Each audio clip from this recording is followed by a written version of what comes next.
Hi, everybody. Welcome to Revealing the Healing. I'm so excited today because we have a special guest with us. So I'm going to interview my daughter, Jessie Roddy, and we're going to discuss all things digestive. We're going to talk about medical medium, diet and protocols, and we're going to talk about finding balance in our lives with all of these protocols that we have choices for. So I hope you guys enjoy this episode. Hello, everybody. Welcome to Revealing the Healing. My name's Cathy Merkel-Roddy, and we have a very special guest with us today, Miss Jessie Roddy.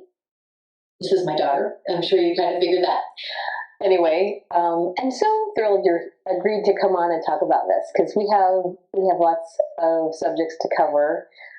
We've been on this healing journey together for much of it, and I have talked a lot about what I've healed in the past, but we've not heard another perspective on my channel. So I would love to dig in with you and talk about how this whole thing has been for you. Totally. I started my journey 5 years ago, which means also you started your journey 5 years ago. Yes. So tell us a little bit about what you had going on, kind of some backstory about your health and things like that. And then we can kind of talk about what it was like to start and the benefits or the pros and cons. Yeah, so when I was a kid, I remember struggling a lot with stomach issues and just constantly, whether it was just a stomach ache or I would go to the nurse constantly as Your best friend? my bestie, Nurse Beverly, shout out. I feel so bad because I had no idea. I really didn't know that she had some autoimmune stuff going on as well as a lot of digestive issues. I didn't understand the extent of that. It was less talked about. Yeah. In general, in society, it was kind of the old mentality of like, buck up, little buckaroo, which I made you do. yeah.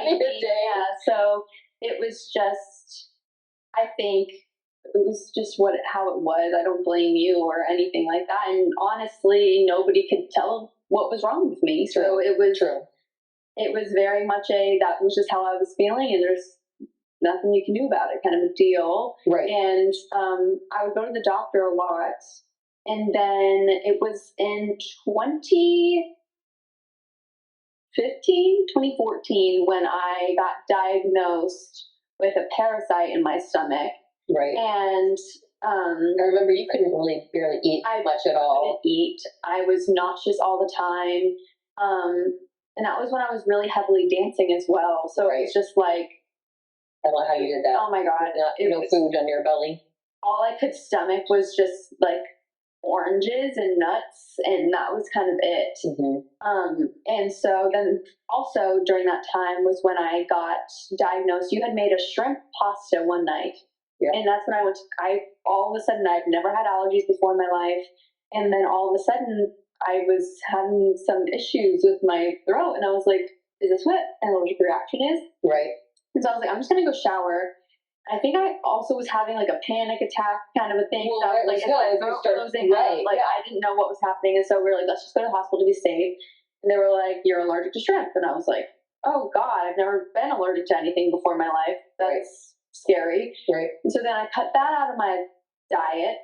And then I just was so ill, and they proceeded, like my pediatrician put me on, my pediatrician put me on, I think it was something absurd, like 6 rounds of antibiotics a year for my stomach. Mm-hmm. And that was just contributing to the stomach issues, and it was just making me feel more nauseous. And it just was, after about a year of continuous rounds of antibiotics trying to get out this parasite, I then went to my mom and I was like, we need to try something different. Yeah. Can we go to a different doctor? Right. Like, I don't know, I was just desperate at this point. And so then she did research on holistic doctors in the area. And then I went to a holistic doctor, and she just recommended that I cut out gluten. And so for me, it was like, yes. Yeah. I think she said dairy too, but at the time, I think we were just willing to just friends. Yeah. So it was just like, okay, that was kind of the bare minimum that she recommended was for me to cut out. Right. And so then I remember I ate my last piece of bread on my 14th birthday at Olive Garden. It was an Olive Garden breadstick. That's the last piece of bread I've had. Well, that wasn't gluten-free. That wasn't gluten-free. Yeah. And so then from there, I remember cutting out the gluten, and then she also told me I was allergic, anaphylactically allergic to peanuts. Right.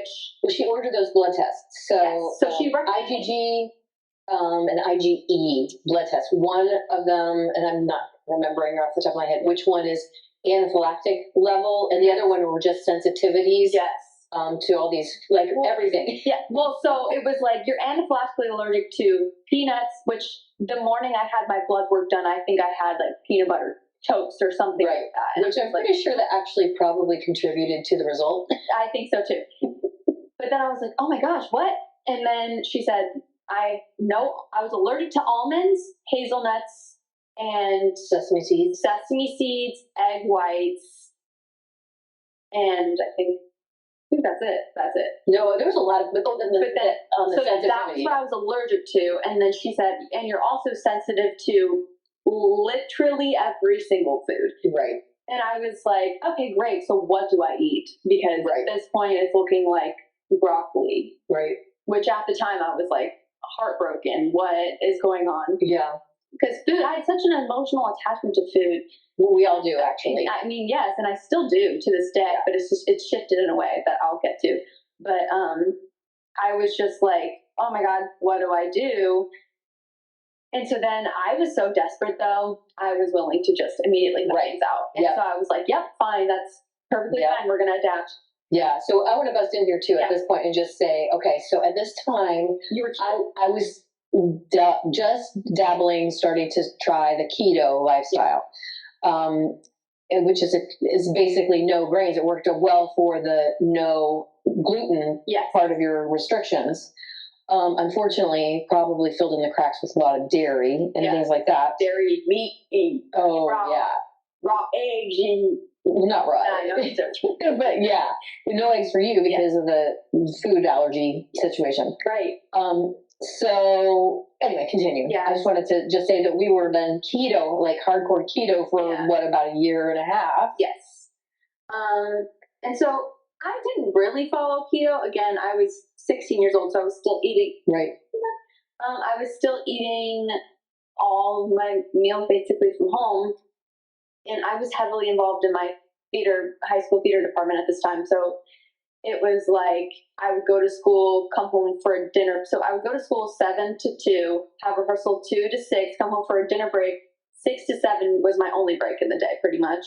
And then 7 to however late, depending on where we were in the show process, I would be back at school helping with the tech and rehearsals and stuff like that. So I would come home and just scarf down whatever she had made. And at this point, it was like 2 beef patties and a fat ball. It was like, oh, great. No.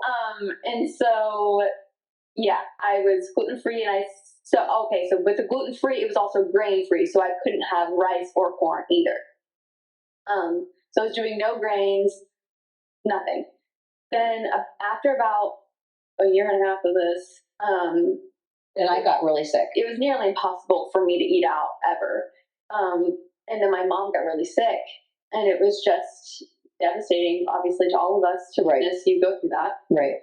And then my sister had been vegan for 7 years at this point, I think.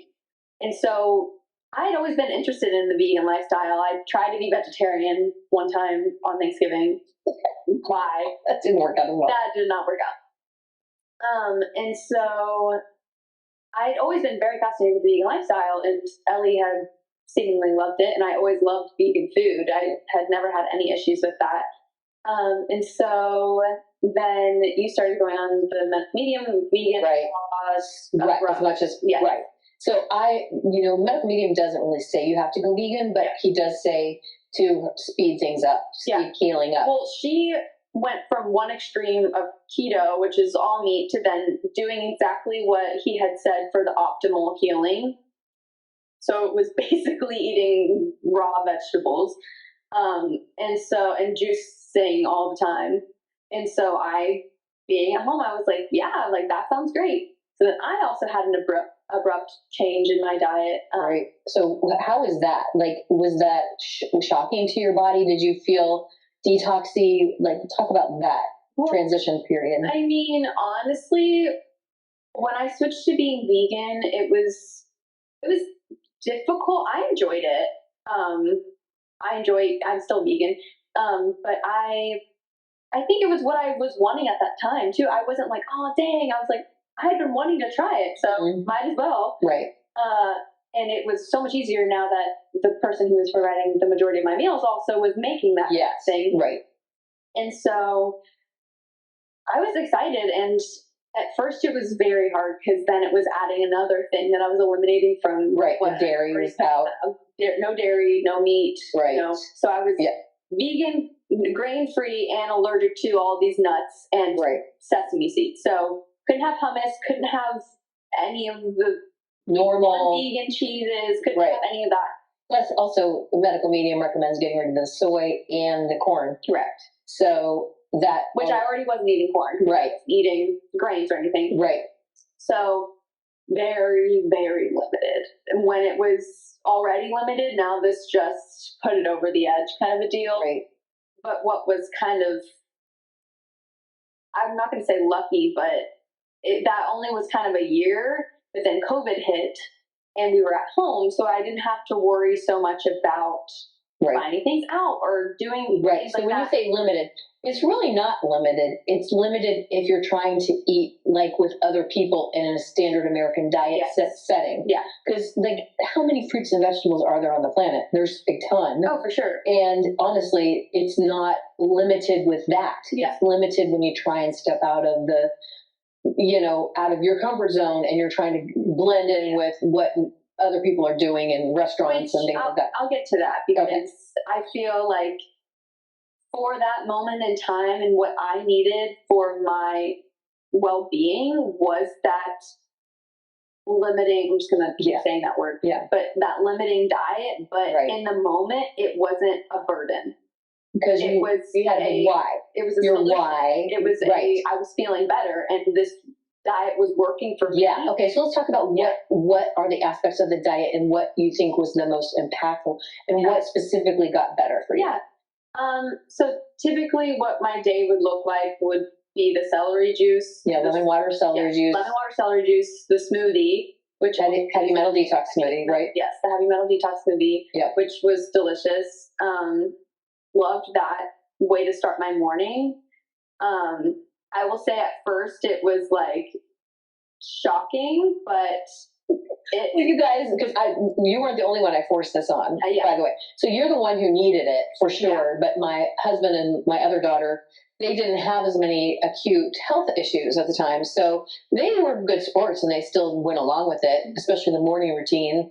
They kind of hung in there and did it, but they nicknamed the heavy metal detox smoothie tar because it takes on this kind of dark, almost a black color because of all the ingredients, all the powders. It's like dark blueberry and then the spirulina, which is a dark green. Yeah.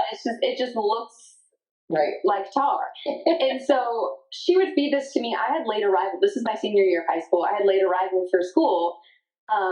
So I did part-time dual enrollment, which is half college courses, half high school courses. So I could get a lot of my college courses just knocked off the gen eds, which was awesome.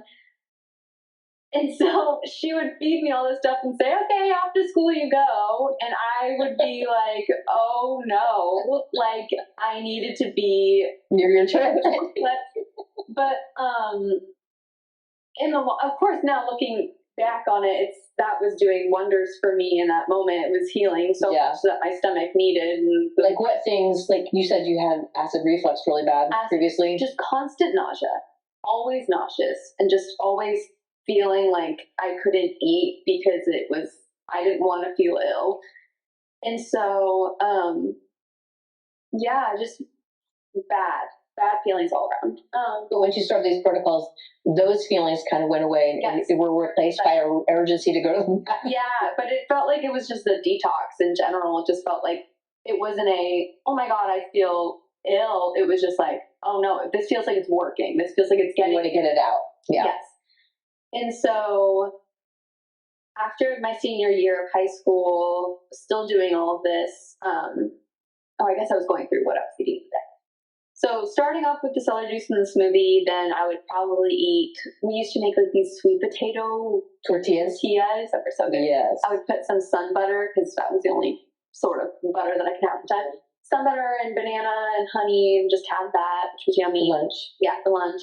And then for dinner, we'd probably have like a salad with potatoes or something like that. Right, always potatoes. Yeah. The air fried potatoes had a chokehold on our family, let me tell you. No doubt. Yeah, and so that was pretty standard what we would eat in a day. And then we got kind of experimental with it too. We would make like fun little like burger, sweet potato patties, and like it started getting really fun in the kitchen. Yeah, definitely. I love vegan cooking now. I like absolutely adore it. You're so good. She's like total chef. Like for spicing and seasoning, I'm like, all right, Jessie, you're up, because I want to get the stuff ready, and I'm like, put her in charge, because she's like got the magic touch. I really do enjoy cooking a lot, and once you kind of have your ingredients and what you are wanting to cook, it's fun to then experiment with like varying it up. Yeah, such for sure. Make this bread or this sort of recipe that we've kind of been toying around with. It's like an almond flour bread. Yeah. But then, like here, we did a rosemary and honey, and when I'm at college, I'll roll it even thinner and make it with crackers, and then put chili powder and chili flakes. This is an excellent bread, by the way. So I'll make a post about it and put it in the comments, or put it in the description here, because it's definitely life changing for sure. Awesome. And then so I finished my senior year. And halfway through my senior year was COVID. Unfortunately, I was a COVID graduate of high school.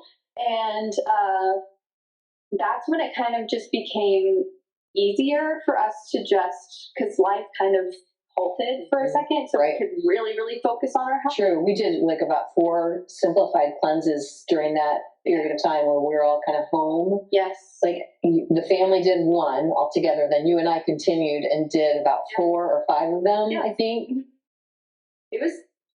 I felt great after all the cleanses, and I felt like it was working really, really well for me, just because personally I was, like, my sister wasn't dealing with very many health issues, and so I was kind of the one who was needing to do this more so. Right.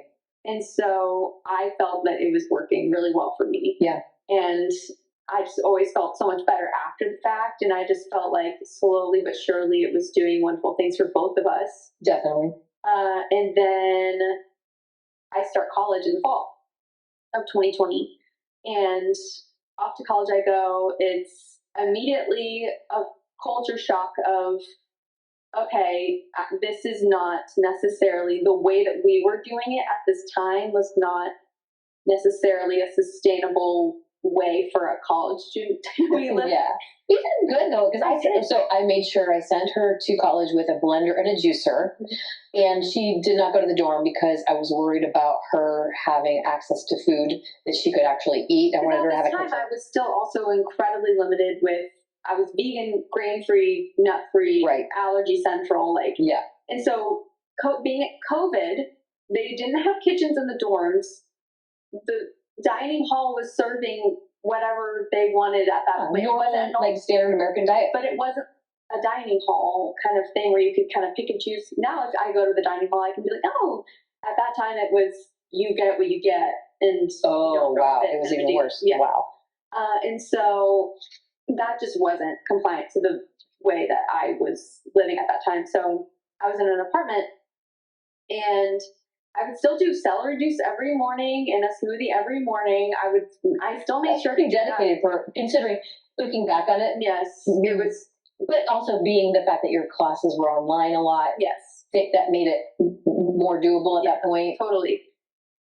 So I was still doing both those things, and I still felt pretty good. Hey, Luna. This is Luna. This is Bogey and Luna, and you can tell they're the star of the show. So they're having their own podcast soon. So I hope they ask us to be interviewed. I know. And so I was still doing this allergies and smoothie and eating very clean. I didn't eat out ever. And immediately it was kind of just everyone who encountered me was like, what are you doing? Like, why? That's interesting. They were very like, oh, there's Jessie with her juice. Right. Deal. Yep. In order to have a balanced lifestyle, I've found now being a senior in college that over my past few years, I've kind of let go of the reins a little bit with how strict I've been eating. I know, it's so exciting. I think in order to care for yourself, I think I have the privilege of having done the strictness of it for about 2.5 years, 3 years almost. I was very strict, and then I started adding in rice and corn and just seeing how I felt, and I could handle it. And then I started didn't have any of your symptoms back. No symptoms back, which was awesome. So as I started incorporating them slowly, it was like, okay, I can eat these and feel okay now. And I started adding in slowly, like I would nibble on a almond, see how I felt. I was able to add those back in. I was able to add in peanuts, sesames. Right. I was able to basically combat all of my allergies from having done the process of cleansing. Yeah. So the medical medium talks about the liver being overloaded being the responsible reason that you have the food allergies to begin with. So when you clean up the liver, then you can actually heal that, and and you eat them now, no problem. Yes. And so I think it's very interesting because I'm very, very lucky that I had that time to be so strict that now I can kind of, if I eat out, I try and be a normal human functioning person that is in society and not kind of live in fear of eating. So let's say, I don't know even how to word this, but like, I feel like before maybe you would say no to eating out at a restaurant because potential contaminants, or you were living in fear of that, and you were ill and you were unable to do that. Yeah. But at that same time, that's very isolating. It is. As a person. It's hard to sustain that for longer periods of time. Yes. For someone like me, you learn little cheats and little, like, I'm willing to being that embarrassing person and bring my own salad dressing or my own whatever to put on my salad at the restaurant. Yeah. But as a college kid, I understand if you feel awkward doing that. And also, I was just like, I feel good, so why not try out? Right. So you haven't been as strict like with canola oil and those type of things. Yeah. You still don't do gluten. You don't do dairy. No, I'm still vegan and gluten free. That's pretty much in the sand. Yes. I stay away. I don't really eat tofu. I just don't really like it. Right. But I think that has allowed I found a balance is what I'm trying to say. Yeah. Is that I eat occasionally clean, and I cook all my own foods. Yeah. Typically, I don't really eat out. But then when I do, I'm like, okay, I know I've been doing everything that I need to be doing to setting myself up for success and still be feeling good. Right. And so, like, I don't even have a second thought about it anymore. Right. I'm just like, oh yeah, like I'll do that. Right. And I think that is a great balance that I found in my life. I agree that you can't live in fear. And that is one thing I admit that I got super fearful in the beginning, because it was basically like once you learn all of the root causes of all of these conditions, these pathogens, these viruses, these bacteria strains like strep, so you become acutely aware that they're everywhere, and then you become acutely aware that you don't want to feed them under any circumstances, because you're like, they're causing my symptoms. If I, eat even a little bit of it, it's going to make my symptoms worse for a long period of time. Now, granted, in the beginning, when you're first finding your sea legs on your healing journey, and you have a big colony of those pathogens in your body still, you haven't detoxed them out, possibly that could be like an outcome. And it just gets a little bit dangerous too, in terms of mental health things, when you have the no foods and you deem foods as being bad, right, instead of what's making you feel good. And in the beginning, I felt like I was so desperate that I wanted to feel good and what was best for me. By cutting out foods, it can get a little blurry once you get further down your healing journey of, I can eat these foods now, and that's okay. Yeah. And I think for my mental health, that was the biggest shift that I had to kind of get over. For sure. And allow myself the food freedom that I think can be a little bit trepidatious on this lifestyle. For sure. And there's a joy to eating the Yes. foods and the camaraderie of eating with other Yeah. people that sometimes is missing if you're in the fear mode with worrying so much about the ingredients. Correct. So finding that balance is really, I think I'm starting to do it too. Yeah. Come out of the super fearful, Well, just making sure that taking note of what's making you feel good. And it's not necessarily putting foods into a bad category, but just trying to maybe prioritize the foods that make you feel the best. But Right. then if you want to have the foods that you're just craving, or the foods that bring you joy, or the foods that maybe don't leave a lasting healing or a lasting good feeling in your body, maybe just recognize that, okay, today's the day that I can do that, or today's the day that I am willing to do that, but also recognize maybe that you might not feel the best, or that you got to find your own limits. Yes. Everyone's going to have their own, amount of colony of bacteria and viruses in their body. So and also you probably will never go back to eating gluten and dairy. Oh, no. Because you know that they just make you feel so terrible. Yeah. Well, maybe, honestly, I've thought about when we were so I've been vegan for however long, since 2018. Right. But then we went to Italy last summer, and I found that I was like, I'm in Italy, I kind of maybe want to take a bite of meat, or I don't know, I kind of wanted to try some steak. Yeah, try have some cheese or some feta cheese while we were in Greece. And so I found that I didn't really like it anymore, just because it made me feel not the greatest. And we got constipated really bad. Oh my gosh, yeah, it was bad, 5 days. It was not good for me. I was desperately doing yoga poses in the floors of our Airbnbs. I remember. I was like, please, oh my gosh. Yeah. But yeah, I think maybe at some point I'll dabble in it again. I don't know, but at this point in my life, I have no interest in incorporating. Yeah, definitely not gluten. I found that is the permanent one.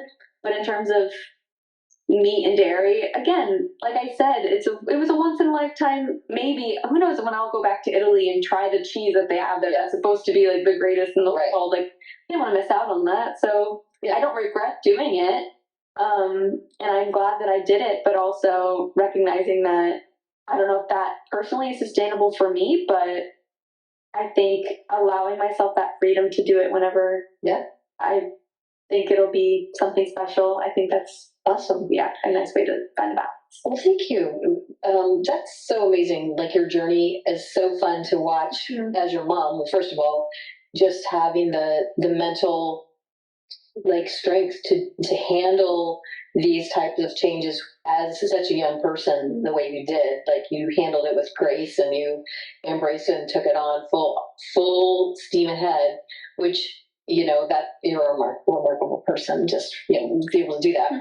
You did.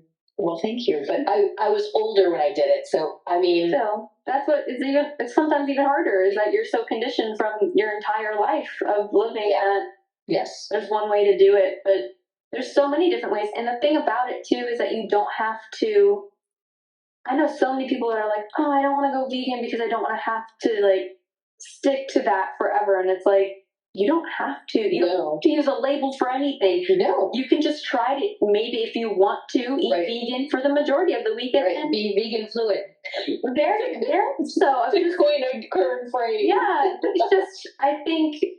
I think that's very encouraged, and I think fluidity is awesome, and I think there's no reason that you have to label it as anything. You can just be living, and if that's how you doing whatever makes you feel the best, and what your body is craving, and listening to that, but also just ensuring that it's something that's going to make you feel good. Absolutely, that's the bottom line. Feeling good is what we're striving for anyway. Finding the joy and the health and the happiness. So awesome! Thank you for being here. I want to have you back to talk about our next subject. So let's do that. Okay, let's do it. All right, we'll do it next. I'm so glad you guys joined us for today's episode. I hope you found some inspiration and some good information too. If you're looking to just start your healing journey, or if you're already underway with it, I know sometimes these healing stories can be so influential and inspirational. So I hope that was that for you, and we'll look forward to seeing you next time. Bye.